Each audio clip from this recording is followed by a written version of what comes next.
Hey guys, in today's video, I'll be showing you how to get bank statement for PayPal verification from your GoTo bank account statement free.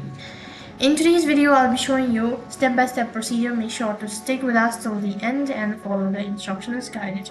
So to get a bank statement verified, you'll need to go ahead and first of all open up your web browser. After that, on the web address bar, you'll need to type in go2bank.com and make sure that you're already logged into your account. So after you're logged into your account, you'll need to go ahead and tap on the card or the information located in the upper left hand side corner of your screen. Basically, you'll need to direct to a dashboard page, and over there you'll be able to see multiple lists.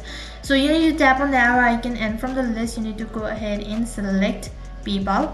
So after that, you'll need to access your monthly account statement online or on the GoTo app itself.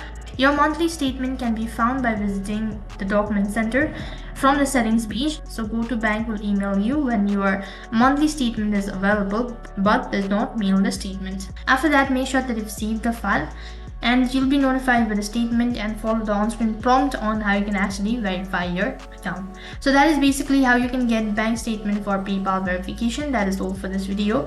I hope the video was helpful. Make sure to like, share and subscribe to our channel. Thank you for watching. See you in the next video.